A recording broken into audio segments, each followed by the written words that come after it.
আসসালামু আলাইকুম দর্শক, কেমন আছেন সবাই? আজকে নতুন আরও একটি ভিডিওতে আপনাদেরকে স্বাগতম। আজকে দেখাবো 30-28 কন্ট্রোলার দিয়ে যাদের যাদের হলো হিউমিডিটি নিয়ে সমস্যা বা আর্দ্রতা নিয়ে সমস্যা, সেই আর্দ্রতার কন্ট্রোলার সহ আমরা দেখাবো।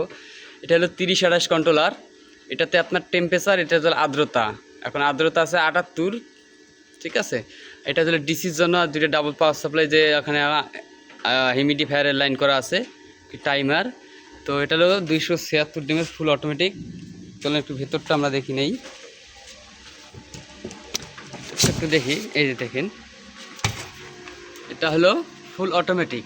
এটা হলো আর্দ্রতা এবং টেম্পারেচারের সেন্সর। তো এখানে একটা ট্রেতে আপনার 88টা করে ডিম ধরবে, দুইটাতে 176 আর 100 হ্যাসার, মোট 276 ডিমের মেশিন। তো এই ইনকিউবেটরটা যাদের আর্দ্রতা আর্দ্রতা কন্ট্রোল করতে সমস্যা হয় তাদের জন্য এই মেশিনটি। তো এরকম ধরনের মেশিন যাদের লাগবে আমাদের স্ক্রিনে দেওয়া নাম্বারে কল করবেন। ধন্যবাদ সবাইকে। আসসালামু আলাইকুম।